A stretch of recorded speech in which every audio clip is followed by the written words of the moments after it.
మంచికి మంచి, చెడుకు చెడు. గుజరాత్ జానపద కథ. ఆహ్వా అనే గ్రామంలో నిరుపేద బ్రాహ్మడొకడు ఉండేవాడు. అతడు చదువుకోలేదు. ఎంత ప్రయత్నించినా ఎక్కడా చేయడానికి తగిన పని దొరకలేదు. అందువల్ల చేసేది లేక రోజు ఇంటింటికి వెళ్ళి బిచ్చమెత్తగా వచ్చిన బియ్యాన్ని పిండిని భార్యకిచ్చేవాడు. ఆమె వండి పెడితే భార్యాభర్తలు, నలుగురు పిల్లలు తలా కొంచెం తినేవారు. ఒక్కొక్కసారి బిచ్చమెత్తింది పిల్లలకు మాత్రమే సరిపోయేది. అలాంటప్పుడు ఆలు మగలు ఆకలితోనే పడుకునేవారు.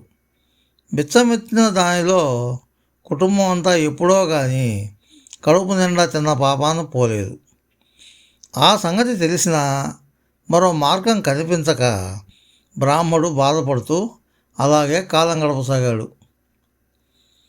ఆ దుస్థితి తట్టుకోలేక అతని భార్య, నువ్వు తెచ్చేది ఒక పూట గడవడానికి కూడా చాలడం లేదు, కుటుంబ పోషణకు నువ్వేదైనా మరొక మార్గం ఆలోచించక తప్పదు అన్నది. ఆ సంగతి నాకు తెలుసు లక్ష్మి, మరో మార్గం కనిపించడం లేదు, నన్నేం చేయమంటావో నువ్వే చెప్పు అన్నాడు బ్రాహ్మడు నిస్పృహతో తలపట్టుకుంటూ. లక్ష్మి కొంచెంసేపు ఆలోచించింది. మన రాజుగారు దయాస్వభావుడని విన్నాను. నువ్వు వెళ్ళి ఆయన్ను దర్శిస్తే సాయపడగలననుకుంటాను అన్నది. సరే, అలాగే వెళతాను. ఆయన నాకేదైనా దానంగా ఇచ్చినప్పుడు ఆశీర్వదించడం ఎలాగో నాకు తెలియదే అన్నాడు బ్రాహ్మడు అనుమానంగా. అదేం పెద్ద సమస్య కాదు. ఆ సమయంలో నీ మనసులో తోచింది చెప్పు చాలు అన్నది లక్ష్మి ఎంతో నమ్మకంతో. మరునాడు తెల్లవారగానే బ్రాహ్మడు రాజదర్శనానికి బయలుదేరాడు. రాజభవంతి వద్దకు చేరగానే భటులు అతన్ని రాజు దగ్గరకు తీసుకెళ్లారు. అతడు రాజుకు తన దయనీయమైన పరిస్థితిని గురించి విన్నవించాడు. అంతా విన్న రాజు, నీకేం కావాలో చెప్పు అన్నాడు. మహాప్రభు, ఆ సంగతి నాకన్నా తమకే బాగా తెలుసు. నేను ఒక నిరుపేద బ్రాహ్మణ్ణి, అంత మాత్రమే చెప్పగలను అంటూ వినయంగా తల వంచుకున్న బ్రాహ్మడు ఆ తర్వాత కొంతసేపటికి తల పైకెత్తి, మంచి ఎప్పుడూ మంచే, చెడు ఎల్లప్పుడూ చెడుగానే ఉంటుంది అన్నాడు చేయి పైకెత్తి. రాజు మందహాసం చేసి ఒక చీటీ తీసి అందులో ఏదో రాసి బ్రాహ్మడికిచ్చి, దీనిని తీసుకెళ్ళి కోశాధికారికి చూపించు అన్నాడు. బ్రాహ్మడు దానిని తీసుకొని కోశాధికారి దగ్గరకు వెళ్ళాడు. కోశాధికారి బ్రాహ్మడిచ్చిన చీటీ తీసి చదివి అతనికి ఒక వెండి కాసు ఇచ్చాడు. బ్రాహ్మడు ఆ వెండి కాసును తీసుకెళ్ళి భార్యకిచ్చాడు. ఆమె దాంతో కావలసిన వాటిని కొనుక్కుని రావడంతో ఆ రాత్రి కుటుంబంలోని వారందరూ తృప్తిగా కడుపు నిండా తిన్నారు. మరునాడు కూడా బ్రాహ్మడు రాజదర్శనానికి వెళ్ళాడు. రాజు చీటీలో ఏదో రాసి ఇచ్చాడు. దానిని అతడు కోశాధికారికి చూపగానే అతడు మరో వెండి కాసు ఇచ్చాడు. ఇలాగే 3-4 రోజులు గడిచాయి. దానిని చూసిన కాపలా భటుడికి బ్రాహ్మడు ఎందుకు ఇలా రోజు తప్పకుండా వస్తున్నాడో తెలుసుకోవాలన్న ఉత్సుకత కలిగింది. 5వ రోజు భటుడు బ్రాహ్మడి వెనగ్గా అతన్ని అనుసరించి వెళ్ళాడు. బ్రాహ్మడు నాణెం పుచ్చుకొని నగర పొలిమేరం దాటి తన గ్రామం దారి పడుతుండగా వెనక నుంచి భటుడు అతని భుజం తట్టాడు. బ్రాహ్మడు వెనక్కు తిరిగి చూడగానే, అయ్యా, తమరు రోజు తప్పకుండా వస్తున్నారు, రాజదర్శనం చేసుకొని చీటీ తీసుకుని వెళ్ళి కోశాధికారి నుంచి కాసు పుచ్చుకొని వెళ్తున్నారు. మరి మిమ్మల్ని రాజదర్శనానికి ఉచితంగా అనుమతిస్తున్నా నన్ను అసలు పట్టించుకోవడం లేదు. నాకు ఇవ్వవలసిన అంటూ భటుడు మాటను పూర్తి చేయకముందే బ్రాహ్మడు వెనక్కు తిరిగి తన గ్రామం కేసి వేగంగా వెళ్ళిపోయాడు. మరునాడు బ్రాహ్మడు యథాప్రకారం రాజును చూడడానికి వచ్చాడు. అతడు కోశాధికారి కార్యాలయం నుంచి వెలుపలికి రాగానే, అయ్యా, కాస్త ఆగు, అంటూ అక్కడికి వచ్చాడు కాపలా భటుడు. ఆగి ఏమిటన్నట్టు చూశాడు బ్రాహ్మడు. నీకో సంగతి చెప్పాలి, రాజుగారు నీపై ఆగ్రహంతో ఉన్నారు అన్నాడు భటుడు. బ్రాహ్మడు కొంతసేపు మౌనంగా ఊరుకొని ఆ తర్వాత రాజుగారికి నా మీద కోపం కలిగేలా నేను ఎలాంటి తప్పు చేయలేదే, నా మీద ఆయనకి ఎందుకు కోపం అన్నాడు.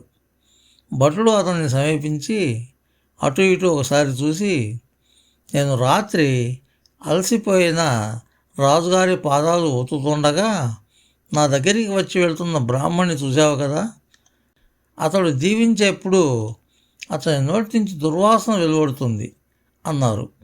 అయినా రాజుగారితో నిన్ను దగ్గరకు రానియొద్దు అని చెప్పడానికి నేనెంత వాడిని అన్నాడు గుసగుసలాడుతున్నట్టు మెల్లగా. అవునవును, నువ్వెలా చెప్పగలవు, అయినా ఆ సంగతి చెప్పినందుకు చాలా కృతజ్ఞుణ్ణి. ఇకపై జాగ్రత్త వహిస్తాను. రేపు రాజుగారిని దీవించడానికి ఆయన్ను సమీపించేప్పుడు నోటికి అడ్డంగా కండువా చుట్టుకుంటాను అంటూ బ్రాహ్మడు వెళ్ళిపోయాడు. మరునాడు బ్రాహ్మడు రాజదర్శనానికి వెళ్ళినప్పుడు నోటికి ముక్కుకు అడ్డంగా కండువాను చుట్టుకొని వెళ్ళాడు. అదృష్టవశాత్తు రాజు దాని గురించి ఆరా తీయకుండా ఎప్పట్లాగే చీటీ ఇచ్చి పంపేశాడు. భటుడు తనను ఆ రోజు వెంబడించకపోవడం కూడా బ్రాహ్మడికి వింతగా కనిపించలేదు. ఆనాటి రాత్రి రాజుగారి కాళ్ళు ఊతుతూ భటుడు, రోజు ఉదయం తన దర్శనానికి వచ్చే బ్రాహ్మడు మహా పొగరుబోతు ప్రభు అన్నాడు యథాలాపంగా. అంతవరకు పడుకున్న రాజు లేచి కూర్చుంటూ, ఎందుకు అలా చెబుతున్నావు, ఎంతో వినయం చూపుతూ భగవద్భక్తి గల మృదు స్వభావిలా కనిపిస్తాడే, రోజు నన్ను దీవిస్తాడు కూడా అన్నాడు. అతడు ఈరోజు నోటికి అడ్డుగా కండువాను చుట్టుకురావడం తమరు చూశారు కదా అని అడిగాడు భటుడు తలెత్తకుండా రాజుగారి పాదాలు ఒత్తుతూ. చూశాను, బహుశా పన్ను నొప్పి లాంటిది ఏదో ఉంటుంది అన్నాడు రాజు దాన్ని అంతగా పట్టించుకోకుండా. కాదు ప్రభు, ఎందుకలా చుట్టుకున్నామని నేను అడిగితే అతడు ఏం చెప్పాడో తెలుసా, అతడు దీవించడానికి మిమ్మల్ని సమీపించేప్పుడు మీ చెవి నుండి వెలువడే దుర్వాసనను భరించలేకే అలా చుట్టుకున్నానని చెప్పాడు ప్రభు అన్నాడు భటుడు. రాజు ఆ తర్వాత మరేం మాట్లాడలేదు, గాఢంగా నిట్టూర్చి పడుకున్నాడు.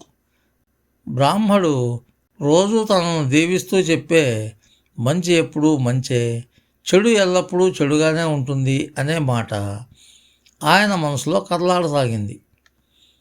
మరునాడు బ్రాహ్మడు నోటికి అడ్డుగా ఎలాంటి కట్టు లేకుండా రాజభవనానికి వచ్చాడు. అతడు అక్కడి నుండి తిరిగి వెళుతుండగా భటుడు అడ్డుపడి, నాకు ఇవ్వాల్సిన ఇనాము ఇవ్వకుండా నువ్వు తప్పించుకోలేవు అన్నాడు. నన్ను క్షమించు, ఆ సంగతే మర్చిపోయాను అంటూ బ్రాహ్మడు కొంతసేపు ఆగి, ఈరోజు వెండి కాసును నేను వదులుకుంటాను, నువ్వు ఈ చీటీని పట్టుకెళ్ళి కోశాధికారి నుంచి నా తరఫున వెండి కాసు పుచ్చుకో అని చీటీని భటుడికిచ్చి బ్రాహ్మడు గబగబా వెళ్ళిపోయాడు. భటుడు ఉత్సాహంగా వెళ్ళి చీటీని కోశాధికారికి చూపాడు. దాన్ని చదివిన కోశాధికారి భటుడిని కాసేపు ఆగమన్నాడు. అంతలో రాజభవనంలోని ఇద్దరు అంగరక్షకులను వెంట పెట్టుకొని క్షురకుడొకడు అక్కడికి వచ్చాడు. వాళ్ళు భటుణ్ణి పెడరెక్కలు విరిచిపట్టుకోగా క్షురకుడు వాడి ముక్కు చెవులు కోసేశాడు. నెత్తురోడుతూ భటుడు కోశాధికారి మీద ఫిర్యాదు చేయడానికి రాజభవనానికి పరిగెత్తాడు. బ్రాహ్మడికి ఇచ్చిన చీటీ నీ చేతికి ఎలా వచ్చింది అని అడిగాడు రాజు కటువుగా. ప్రభు, నేను ఇనాము అడిగాను, దానికి బదులుగా అతడు ఆ చీటీ ఇచ్చాడు అన్నాడు భటుడు. పేద బ్రాహ్మడితో నువ్వు లేనిపోని అబద్ధాలు చెప్పావు, అందుకు తగిన శిక్ష అనుభవించక తప్పదు కదా అన్నాడు రాజు. ఫ్రెండ్స్, ఈ వీడియో మీకు నచ్చితే లైక్ చేయండి, మీ మిత్రులకు కూడా షేర్ చేయండి. మా ఛానల్కి మొదటిసారి వచ్చినట్లయితే సబ్స్క్రైబ్ చేసి పక్కనున్న బెల్ ఐకాన్ని యాక్టివేట్ చేయండి. మా ఛానల్లో అప్లోడ్ చేసే ప్రతి వీడియో మీకు నోటిఫికేషన్ రూపంలో వస్తుంది. Thank you friends.